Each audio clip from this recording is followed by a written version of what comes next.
Okay, we are again with Mr. Bright Akwetey, who I would describe as Ghana's leading land rights lawyer. You've become famous or notorious for leading the struggle for Accra lands. Why are you troubling everybody? I'm not troubling everybody. I'm just trying to promote the laws on land administration and land rights in Ghana. By the constitution of this country, in fact, right from the time we became independent, the government has rights under the constitution to take lands compulsorily for public development. As the constitutions developed from 1960 to 1969 constitution and thereafter 1979 constitution, the situation changed because the English laws were improved upon, or better still, we improved upon the common law and put in definite provisions to stop the abuse of public lands. What happened in the first... Are you saying the English laws as applied here in Ghana were improved here in Ghana? Were improved here in Ghana. Whereby now, there are definite provisions that when land is taken for a public purpose, a specified public purpose, and it is realized at any point that the land cannot be used for that specified public purpose, the owners of the land as at the time of the compulsory acquisition are required to be given the first option to reacquire the land. If they so desire to reacquire the land, they are required to pay the compensation they were paid for the land back to government, or pay for the value of the land as at the time of reacquisition. If they don't want to exercise their right of reacquisition, then government was at liberty to treat the land anyhow, but for a public purpose. Now, it turned out that the National Democratic Congress, when it was in power in 1996, formulated a policy whereby the empty spaces around the bungalows in the cantonments and airport areas will be improved upon, or the populations there will be made more dense by the addition of more buildings. Now we raise the issue that, look, then you'll be contradicting yourself and you'll be contravening the constitution, because the constitution does not allow a government to use excess public land for private purposes. So they stopped. On the advent of the MPP government in 2001 January, they came and found this project and decided to implement the project.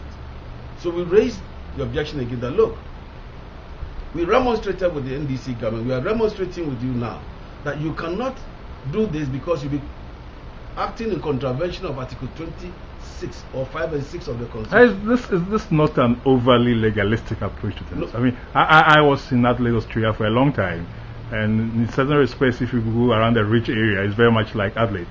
Small bungalows, wide spaces between them, and they had a very similar project, which in town planning term has been deemed very, very successful, filling in the inner, city area, more dense populations. If the law requires it, if the law allows it. If the law does not allow it, let's manipulate and let's muddle through and change the law. No. Then you have to change the law. You have to amend the law to take care of what you want to do with the excess land. You have to change the law or amend the law. But so long as in the law it is specified that it is going to be used for a particular purpose, you have to find the purpose within the confines of the language of that law. And if it doesn't say that... So even under the PNDC, even I think PNDC or NDC, I remember SNIT created an estate around what is now the Akufo-Addo Circle, around the Toko Embassy. It's in court. The matter is in court. The matter is in court? It's in court. Oh, okay. That was the second case that was filed, because the government had no... But that thing has been going for several years and it's still not been resolved? No, we had to step on the brakes because we realized at a point that the MPP government, which was giving the unoccupied portions, the vacant lands, to its supporters, was very eager to retain the land, and it even went further to influence the Chief Justice, who was supposed to be impartial. Was that why you took the Chief Justice to court? And gave the court, and they gave the Chief Justice a portion of land in the cantonment area. So the Chief Justice decided that we should lose all the cases in court. There were 42 cases in court. We started losing the cases. Are you implying that the Chief Justice had enough suasion over the judges to ensure that you lost cases? Yeah, he did. Judges apart from the Chief Justice? I took the Chief Justice to court because 3 judges who refused to comply with his instructions to bend the rules, he transferred 2 and dismissed 1. That's why I took him to court, because he was interfering in the administration of justice. Right, let me go back to what I would call the most substantive issue. I mean, just this morning I drove past the Akufo-Addo Circle again, and on the right I don't know, maybe about 3, 4 colonial bungalows have been knocked down. There's a new dense Spanish-style townhouse development there. That can only be good for Ghana. That's more accommodation. We become more competitive globally. To the detriment of the people of La, who are being pushed into the sea. They have no land to develop. They are being pushed into, they've been narrowed to the streets there. And this area, which should have been given to them to expand, is being given to other people to come and put up plush buildings. What about them? They're also Ghanaians. And the law favors them. The law. So what is your preferred strategy? Do you realistically think those lands will ever be given back by any government to the La people? Do you want them to be given some equity in the new developments? What is your ideal game plan? All those cases are in court. What we want to do is that we don't want a chief justice who will interfere with the judges. Let the law evolve. The law on public lands being used for private purposes, because we think the law is on our side. No public land is required to be used for a private purpose.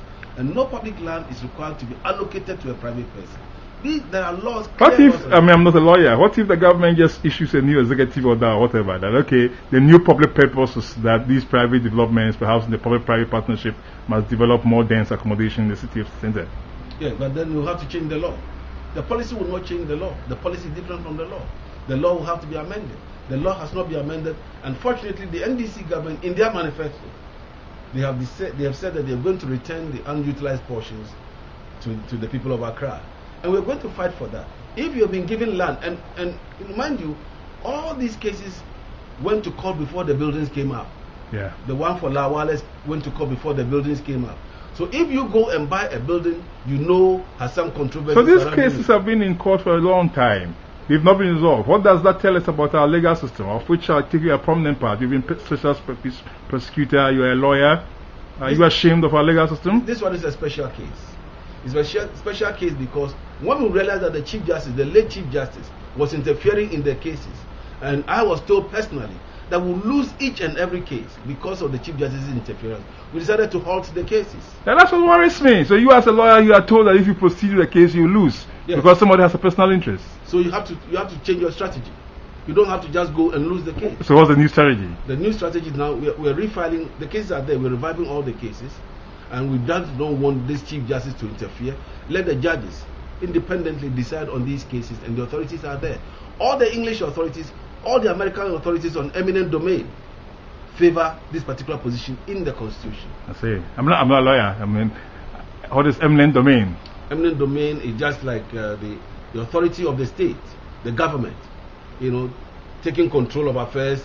But I know about cases in Boston, for instance, where state governments have taken over prime land and given them over to private properties. It's according to law. It's not. When you read what we call the corpus juris secundum, that's the American body of laws, all of them are guided by law. They are regulated by law. Maybe the governor will take the land for real estate purposes according to law and give it to a housing agent. The government will take the land for water production purposes and give it to a water company. Let's talk about Bright Akwetey. I know your brother Emmanuel very well, who's my mate at Legon. Emmanuel, I was talking to him already this morning. He's a very, how shall I put it? I think he's a quite non-political, even anti-political, consensus-seeking. He's become a Swede because of his experience in Sweden. Yeah. You are his brother, and I'll say you are very litigious. Why this difference? Oh, I'm a lawyer. I'm not litigious as such. I'm just trying to seek justice. Abhor injustice. And I fight injustice wherever I find it, especially when it's close to me or when it's against the state. When certain people or any group of people are being unfairly treated, and I am consulted, I'll go and find a way of defending them and seeking their interests. My brother is not like that. He came and met me already in politics in the Ghana United Nations students. Okay. So maybe he has decided to be different. Yes. Not to be like senior brother. No. He's not like me. And another thing I find interesting, I was at your mother's funeral. Sorry to mention it. That's all right. But one thing that struck me was that you made a point that you think you get a lot of your strength from your father, a policeman who was not corruptible. No. I say every policeman in Ghana is corruptible. No. That was a different species of a human being. Because this man, even when he didn't have money in his pocket, would not allow you to come and give him plantain or cocoyam or yam or bread to feed his children.